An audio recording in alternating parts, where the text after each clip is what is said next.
Graça e paz, irmãos, dando continuidade à aula e aos desmembramentos, aos desentendimentos em relação aos julgamentos que o cristão supostamente passaria segundo algumas doutrinas. Vamos ler primeiro o Evangelho segundo São João 5:24. Jesus falando, palavras de Jesus: em verdade eu vos digo que aquele que crê em mim e crê naquele que me enviou tem a vida eterna. Já passou da morte para a vida, não entra em condenação. João 3, de 16 a 18. Diz assim a palavra de Deus: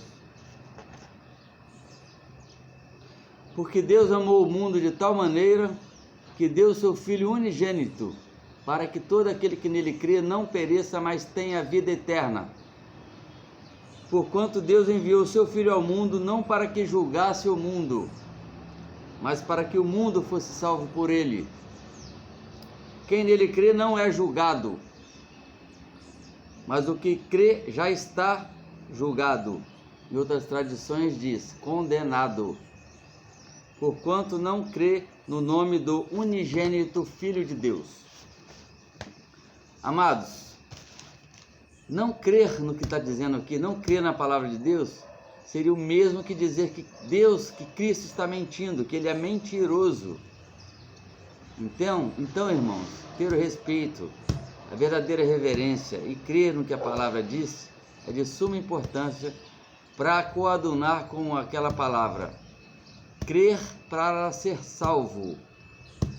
O Evangelho segundo a nova dispensação que nós estamos, segundo depois que Cristo veio ao mundo e morreu, é esse. Lá em Atos 31, 16, 31. Crê no Senhor Jesus e será salvo, tu e tua casa. Obviamente, se tua casa crer também. Então, irmãos, é um grande risco não crer na palavra, entender que ela é inerrante, tentar tirar algo ou acrescentar da palavra. Para coadunar e para corroborar com o que estamos falando aqui, é importante que nós leiamos Apocalipse, o último livro da Bíblia, Apocalipse 22, de 18 e 19. Se alguém lhes fizer qualquer acréscimo, Deus lhe acrescentará os flagelos escritos neste livro. E se alguém tirar qualquer coisa das palavras do livro desta profecia, Deus tirará a sua parte da árvore da vida, da cidade santa e das coisas que se acham escritas neste livro. Olha o perigo de tentar acrescentar ou tirar algo além deste livro, desta palavra de capa preta. É um grande risco, meus irmãos. Então, vamos ler agora o que nos interessa sobre o julgamento. No mesmo livro do Evangelho escrito segundo São João, as visões que ele teve sobre o final dos tempos. Agora aqui, irmãos, a palavra desta parte aqui que chama o grande trono branco, Apocalipse 20, de 11 a 15, tem que ser lida com outro versículo lá em Mateus 8:22, que diz assim: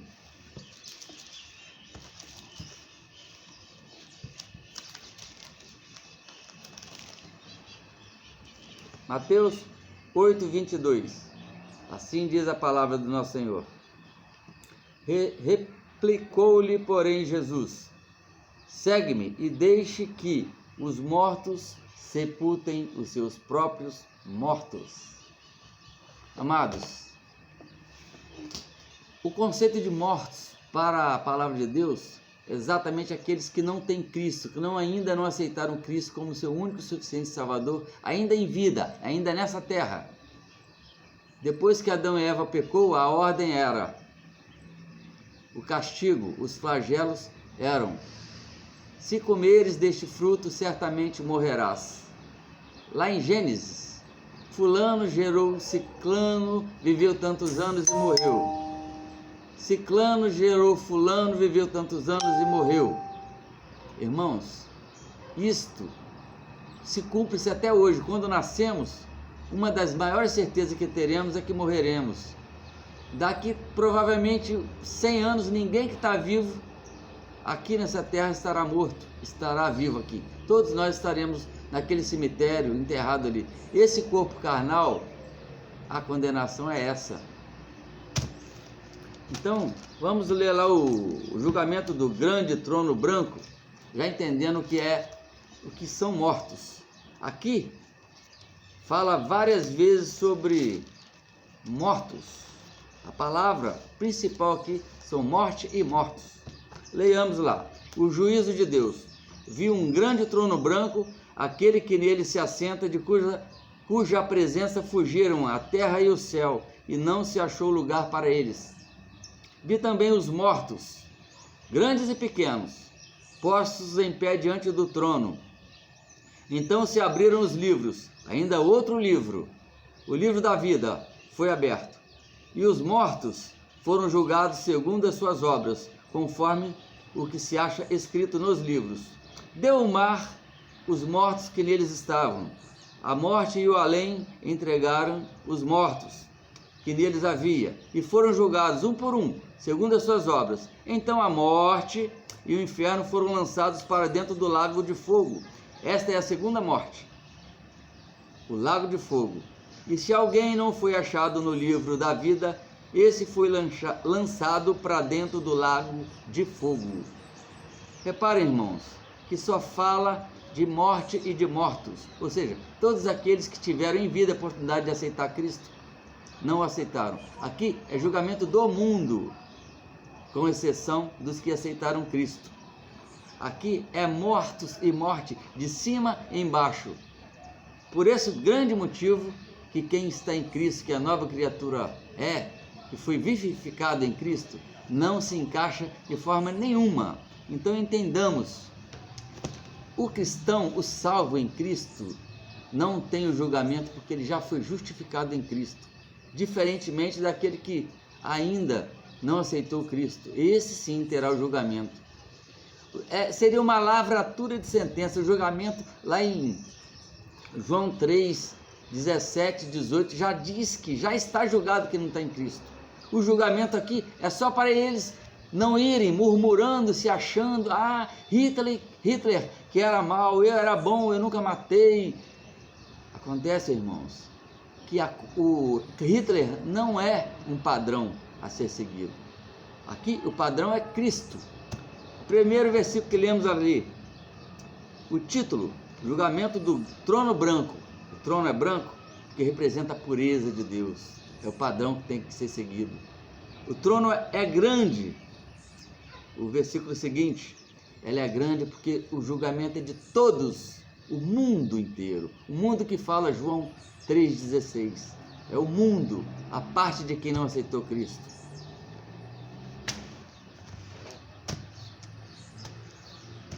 Irmãos, mortos, ficou bem claro. Se um coveiro, um exemplo que eu vou dar aqui, um coveiro que não tem Cristo no seu coração, ainda não aceitou, vai enterrar um outro ser humano que acabou de morrer, que também não tem Cristo, ali trata-se de um morto enterrando outro morto. Você já aceitou Cristo?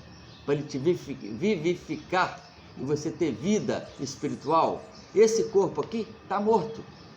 Deus, há uma atemporalidade em Deus, ou seja, se você morreu ou vai morrer, para Deus você é considerado morto do mesmo jeito.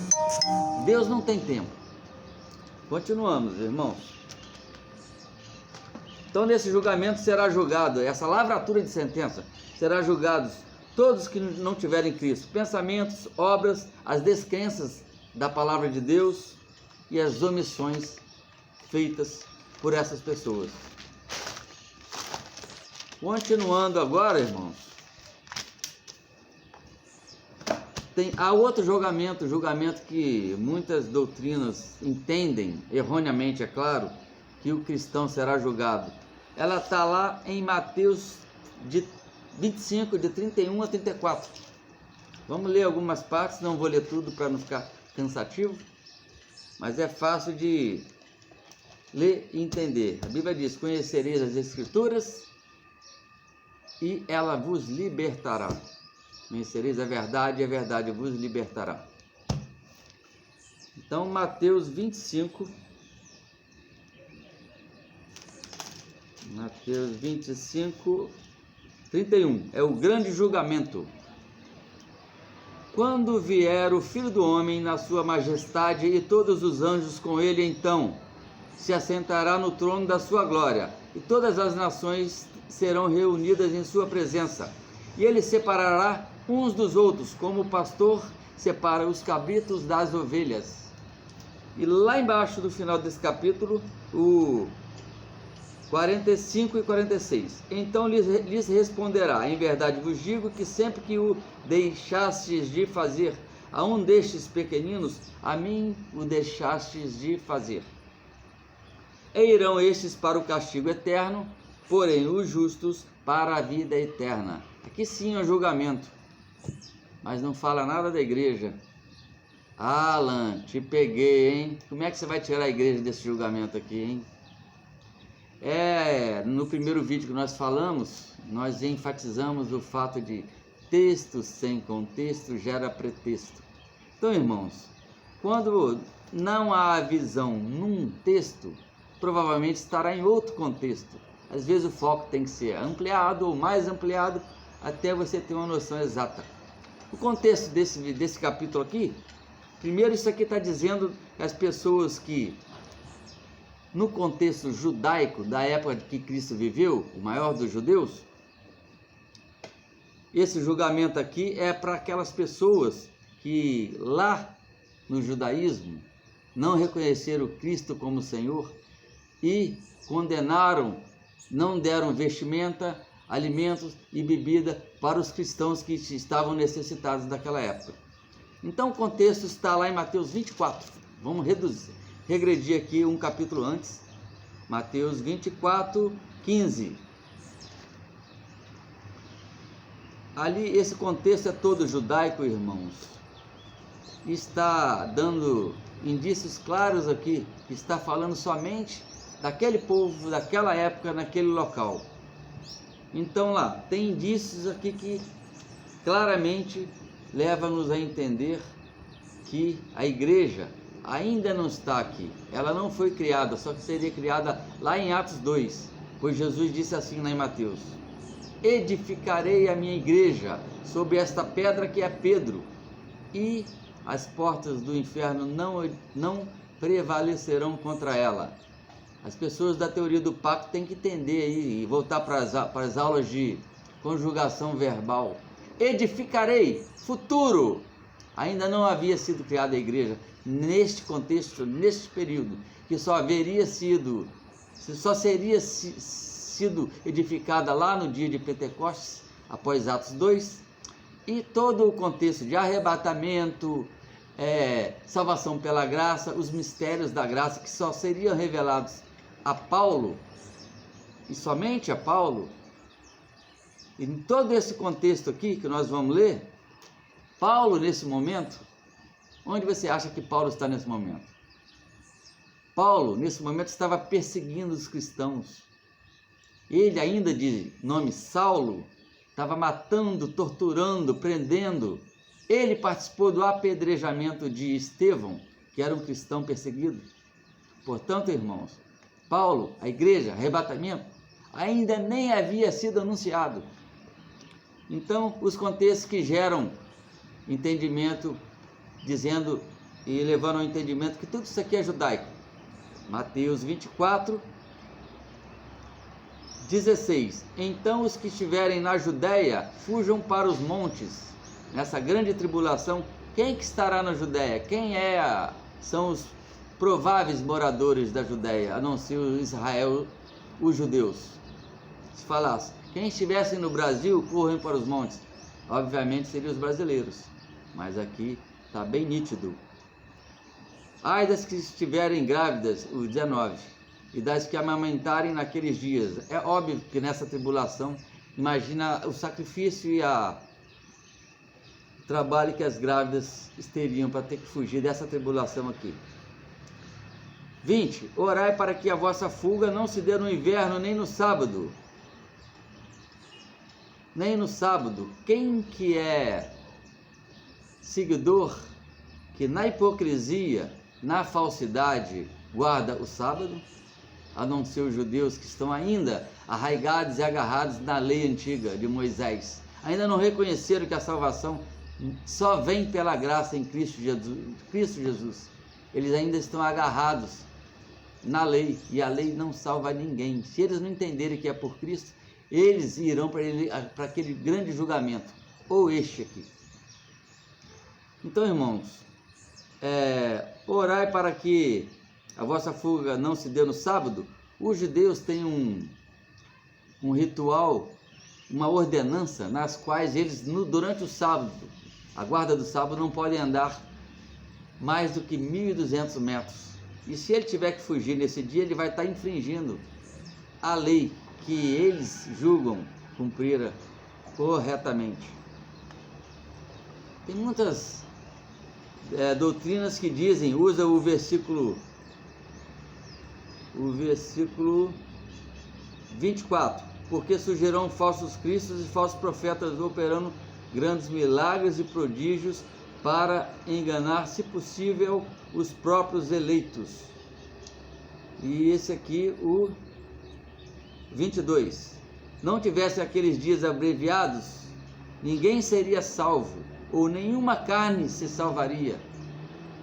Irmãos, esse em contexto com Mateus 24:13, há uma grande falsa doutrina sendo falada aqui, dizendo que se você não perseverar, se você não tiver obras, você não será salvo. Aqui está claramente dizendo que se os dias não fossem abreviados, nenhuma carne física, viver para superar a grande tribulação até o fim. Aquele, porém, que perseverar até o fim, este será salvo. 24:13. Coadunando com o 22, se os dias não fossem abreviados, nenhuma carne salvaria. Portanto, irmãos, este contexto é inteiramente judaico, a igreja não havia sido criada, portanto, este julgamento está falando para os judeus, para os discípulos que queriam saber. E Cristo não podia nem falar nada sobre a graça ainda, porque a graça só haveria sentido após a ascensão de Cristo, após ele ter dito lá na cruz ao Pai: está tudo consumado.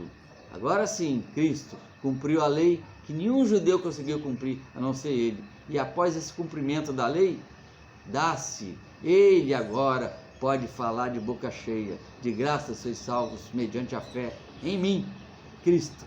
Falando, por quê? Porque ele pagou os pecados, ele cumpriu a lei por todos nós.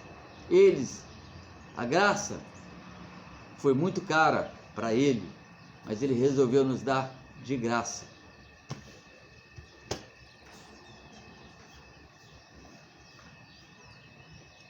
Então, irmãos, eu espero que seja bem claro esse entendimento de que a graça, os mistérios revelados a Paulo e somente a Paulo, viria após Atos 2, após a criação da igreja, após o dia de Pentecostes. Isso aí nos dá tranquilidade que estamos justificados mediante a fé naquele que foi o nosso Salvador. Você já aceitou ele como seu único e suficiente Salvador? Essa palavra digna de toda aceitação que está dizendo isso. Eu aceitei e hoje estou me regozijando com essa alegria. Que a graça e a paz esteja com todos vós. Um abraço para todos.